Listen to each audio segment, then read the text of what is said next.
Hello friends, I welcome you again to my channel DLI dedicated to learn and improve। आज के video में हम सीखेंगे कि कैसे MS Excel के थ्रू आप अपनी इनकम का रिकॉर्ड रख सकते हैं। यूजिंग दैट रिकॉर्ड कैसे आप अपनी इनकम के ऊपर इनकम टैक्स कैलकुलेट कर सकते हैं। फाइनेंशियल ईयर 2025-6 के लिए इनकम टैक्स की स्लैब्स क्या हैं, इनकम टैक्स के बेसिक रूल्स क्या हैं। इस वीडियो के डिस्क्रिप्शन में मैं टाइम कोड्स मेंशन कर दूंगा, जिसमें किस टाइम पर जाकर आपको क्या इन्फॉर्मेशन मिलेगी वो मेंशन्ड होगा। फॉर एग्जांपल, अगर कुछ लोग बेसिक्स या इंट्रोडक्शन जानने में इंटरेस्टेड नहीं है तो स्ट्रेट अवे टैक्स कैलकुलेशन पे जंप कर सकते हैं। कुछ लोग सिर्फ सैलरी का रिकॉर्ड कैसे मेंटेन करना एक्सेल के थ्रू उतना ही जानने में इंटरेस्टेड हैं तो सिर्फ उतना पोर्शन देख सकते हैं। So if you want to see the whole video you are most welcome. लेकिन अगर आपकी कोई स्पेसिफिक रिक्वायरमेंट है तो वीडियो के स्पेसिफिक सेक्शन में जाके आप वो पर्टिकुलर कंटेंट देख सकते हैं। I'll give some introduction in the beginning. Friends, taxes जो गवर्नमेंट कलेक्ट करती है वो दो तरह के होते हैं, direct tax and indirect tax. Direct tax वो होता है जो आपकी सैलरी पे डायरेक्ट लगता है, जैसे इनकम टैक्स। और इनडायरेक्ट टैक्स होते हैं जो आपसे डायरेक्ट चार्ज नहीं किए जाते, लेकिन जो आइटम हम परचेज़ करते हैं, हम मिल्क परचेज़ कर रहे हैं, हम ब्रेड परचेज़ कर रहे हैं, तो उसके ऊपर कुछ ना कुछ GST की फॉर्म में इनडायरेक्ट टैक्सेस ले लिए जाते हैं। फ्रेंड्स, इनकम टैक्स में दो टर्म्स हम यूज़ करते हैं, financial year and assessment year. तो फाइनेंशियल ईयर का मतलब है जो 1 अप्रैल से स्टार्ट होता है और 31 मार्च को कंप्लीट होता है। करंट फाइनेंशियल ईयर 2025-26, जिसको शॉर्ट में FY26 भी कह देते हैं। और असेसमेंट ईयर होता है जब आपका 31 मार्च को फाइनेंशियल ईयर कंप्लीट होता है तो उसके बाद आप अपनी इनकम का और अपने टैक्स का असेसमेंट करते हैं, तो इसलिए उसको असेसमेंट ईयर कहा जाता है। और वो असेसमेंट ईयर फाइनेंशियल ईयर के आगे होता है। That is for current financial year 2025-26 the assessment year is 2026-27। Friends, अगर आप एम्प्लॉयड हैं तो आपका जो एम्प्लॉयर है वो ऑलरेडी आपकी सैलरी से टैक्स डिडक्ट कर लेता है और वो इनकम टैक्स डिपार्टमेंट को जमा करा देता है टाइम टू टाइम। हाउएवर, अगर आपकी कुछ इनकम ऐसी है जो आपके एम्प्लॉयर को नहीं पता, फॉर एग्जांपल आपने फिक्स डिपॉजिट कर रखा है बैंक में, अब कितने अमाउंट का कर रखा है, उससे कितना इंटरेस्ट इनकम होता है, वो आपके एम्प्लॉयर को नहीं मालूम होगा, तो उसके लिए we are responsible to deposit tax.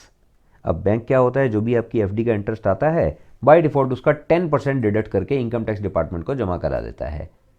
Unless हम फॉर्म 15G या 15H भरकर उसे ये ना बताएं कि हम टैक्स ब्रैकेट में फॉल नहीं करते हैं, तो हम आपसे रिक्वेस्ट कर रहे हैं कि आप हमारा TDS, tax deducted at source, simple way में इनकम टैक्स जो है वो डिडक्ट मत कीजिए। हम ये कह देंगे तो फिर बैंक डिडक्ट नहीं करेगा, फिर वो टोटली हम रिस्पॉन्सिबिलिटी ले रहे हैं कि जितना भी इनकम टैक्स होगा that we will deposit. Friends, हर क्वार्टर के लास्ट मंथ की 15 तारीख को एडवांस टैक्स भरने की ड्यू डेट होती है।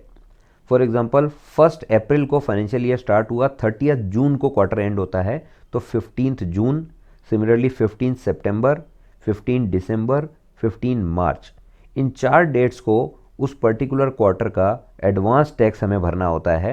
अगर हमारी कुछ इनकम है जिसका टैक्स हमने जमा नहीं कराया है या हमारे एम्प्लॉयर ने जमा नहीं करवाया है, एडवांस टैक्स अंडर हेड 100 भरा जाता है।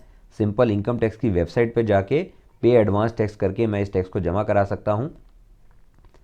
एक होता है self assessment tax. Financial year complete हो गया, अब मैं ओवरऑल कैलकुलेशन करता हूँ कि सारे सोर्सेज से मिला के मेरी इतनी इनकम हुई और सारे सोर्सेज से मिलाकर मेरा इतना टैक्स डिपॉजिट हुआ, तो जितना बैलेंस है वो मैं अपनी असेसमेंट करके उसको इनकम टैक्स डिपार्टमेंट को जमा करा देता हूँ अलॉन्ग विद 4% सेस। तो that is called self assessment tax. Friends, अब सीधा चलते हैं कि आप अपनी इनकम का रिकॉर्ड एक्सेल के थ्रू कैसे मेंटेन कर सकते हैं।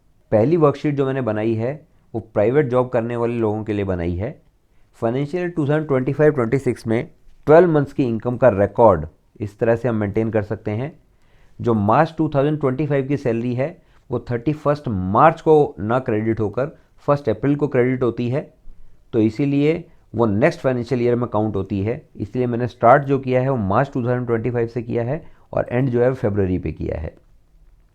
जो बेसिक पे है वो सबकी वेरी कर सकती है, तो मैंने एक रैंडम अमाउंट कोई 50,000 डाल दिया है और मैंने इसको रेड में किया है। आप इसको चेंज करेंगे तो नीचे का चेंजेस अपने आप हो जाएंगे। फॉर एग्जांपल, आपकी बेसिक पे अगर 60,000 है तो आप ये कर लीजिए, आप देख पाएंगे नीचे अपने आप चेंज हो गया है।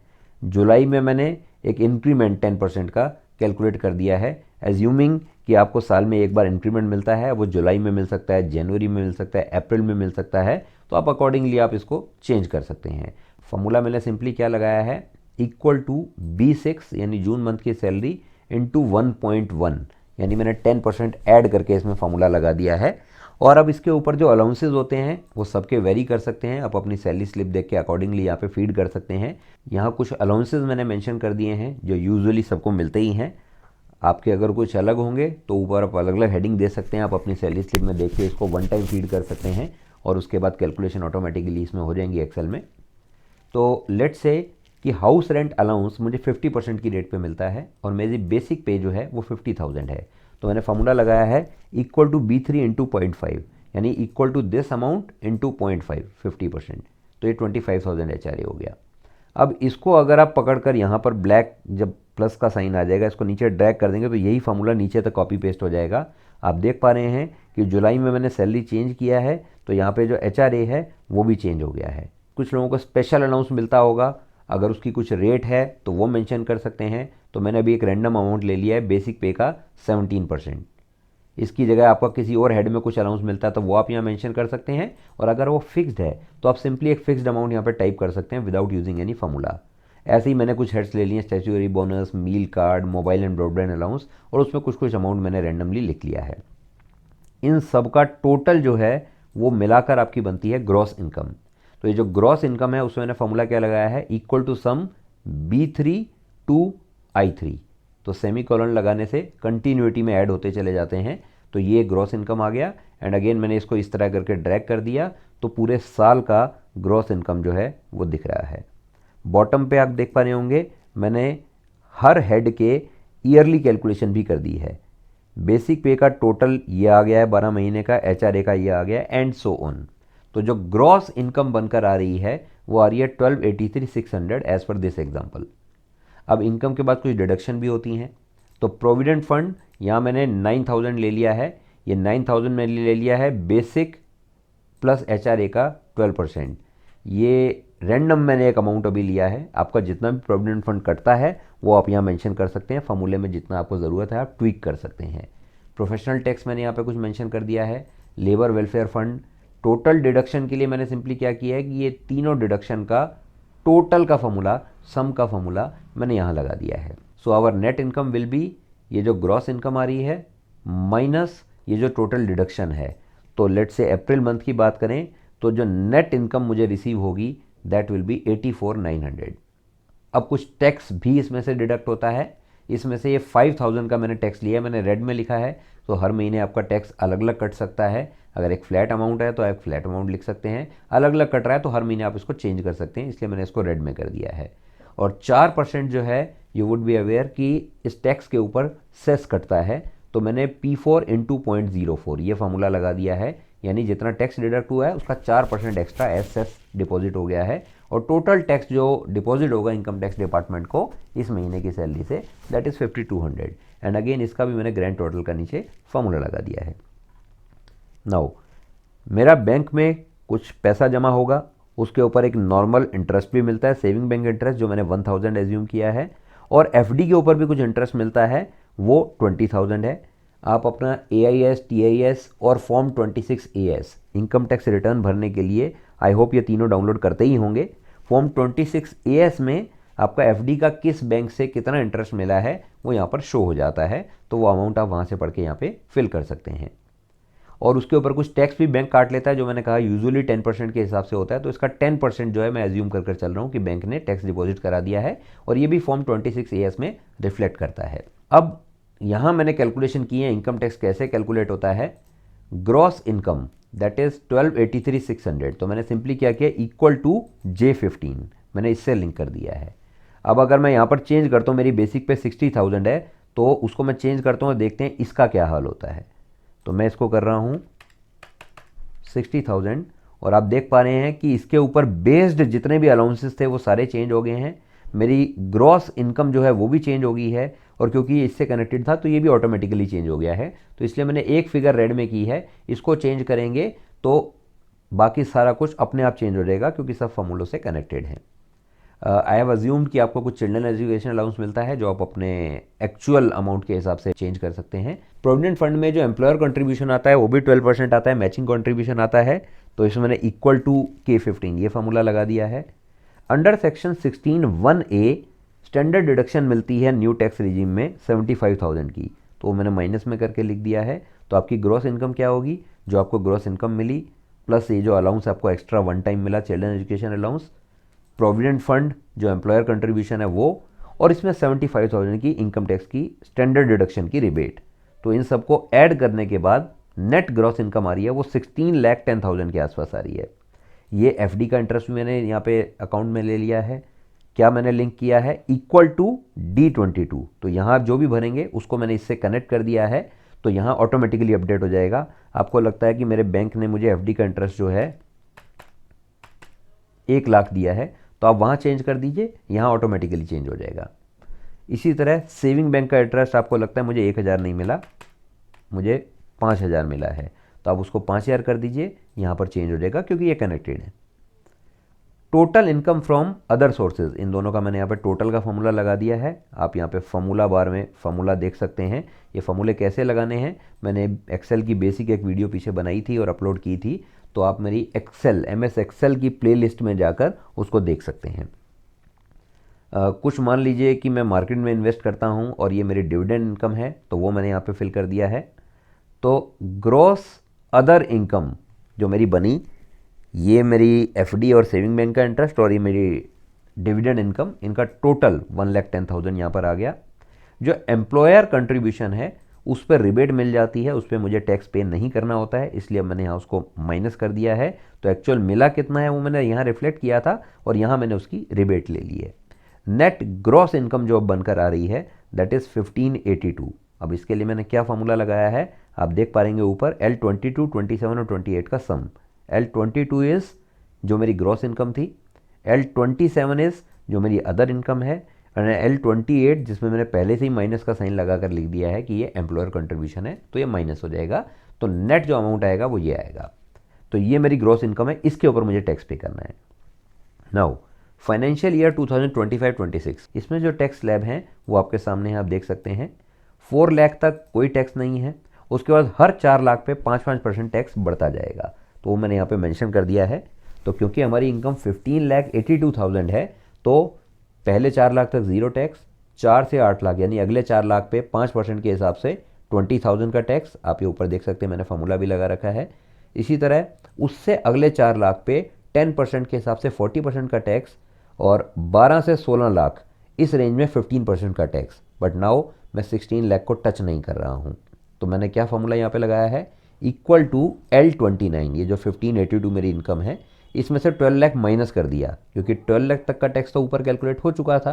12 लाख माइनस करने के बाद जो बैलेंस अमाउंट आता है दैट इज़ 3,82,360, इसका 15% का मैंने यहाँ पे फार्मूला लगा दिया है, ये आप देख सकते हैं। तो अकॉर्डिंगली जो मेरा टैक्स कैलकुलेट होकर आ रहा है वो इस स्लैब में आ रहा है 57,354। इन सब का टोटल करें तो नेट कितना टैक्स पेएबल है वो कैलकुलेट होकर आ जाएगा। फ्रेंड्स, अगर किसी सैलरीड पर्सन की इनकम 12,75,000 है, तो ये जो यहाँ पर टैक्स मेंशन है इनको पे करने की ज़रूरत नहीं है। अंडर सेक्शन 87A इसका रिबेट ऑटोमेटिकली अप्लाई हो जाएगा और tax will be zero. That is government ये कहती है कि अगर आपकी इनकम 12,75,000 है तो 75,000 का हम देंगे स्टैंडर्ड डिडक्शन, और 12 लाख तक पे जितना भी टैक्स कैलकुलेट होता है उसका आपको पे करने की ज़रूरत नहीं है, उसको हम बेयर करेंगे। That is exempt for the employ. ये टैक्स मैंने STCG की बात की है। अब ये STCG क्या है, that is short term capital gain tax. मान लीजिए कि मार्केट में इन्वेस्ट करने से या इक्विटी में इन्वेस्ट करने से आपका 10,000 का शॉर्ट टर्म कैपिटल गेन हुआ है ड्यूरिंग द फाइनेंशियल ईयर, और 1,30,000 का लॉन्ग टर्म कैपिटल गेन हुआ है। Up to 1,25,000 income long term capital gain tax होता है ज़ीरो। उसके ऊपर जो भी आप अर्न करेंगे तो उस बैलेंस अमाउंट पे 12.5% का टैक्स देना होता है। शॉर्ट टर्म कैपिटल गेन की रेट फ्लैट है 20%, तो ये मैंने यहाँ पे मेंशन कर दिया है। तो मैंने फार्मूला क्या लगाया, इक्वल टू L54, यानी कि ये जो मेरा शॉर्ट टर्म कैपिटल गेन था इसका 20% यानी इंटू 0.2 इंटू 20/100। इसी तरह लॉन्ग टर्म कैपिटल गेन 12.5% मुझे कैलकुलेट करना था, कीपिंग इन व्यू कि 1,25,000 मुझे हटाना है पहले। तो मैंने फॉर्मूला लगाया इक्वल टू L55, यानी ये जो मेरा लॉन्ग टर्म कैपिटल गेन था इसमें से मैंने माइनस कर दिया 1,25,000 और उसके ऊपर 12.5% का मैंने टैक्स कैलकुलेट किया है। तो ये है टैक्स एट स्पेशल रेट्स, ये इस ब्रैकेट के हिसाब से नहीं होता है। और अगर आपकी टैक्सेबल इनकम मान लीजिए 5 लाख है, तो वन वुड थिंक कि अगर मेरी 5 लाख इनकम है तो मुझे कोई टैक्स देने की ज़रूरत ही नहीं है। और अगर मैं शॉर्ट टर्म और long term capital gain add भी कर लूँ तो भी वो 12 लाख नहीं पहुँच रहा, तो अंडर सेक्शन 87A मुझे रिबेट मिल जाएगी और मुझे कोई टैक्स देना पड़ेगा। बट ऐसा नहीं है, अब स्पेशल रेट पे जो भी टैक्स लगता है वो लगेगा ही, उसमें 87A की रिबेट एप्लीकेबल नहीं होगी। अब टोटल टैक्स पेएबल, इसमें मैंने क्या किया है, यहाँ मैंने जो अपनी नेट इनकम के हिसाब से टैक्स कैलकुलेट किया था उसमें शॉर्ट टर्म और long term capital gain tax जोड़ दिया है, जो कि आप ऊपर फॉर्मूले से देख सकते हैं फॉर्मूला बार में।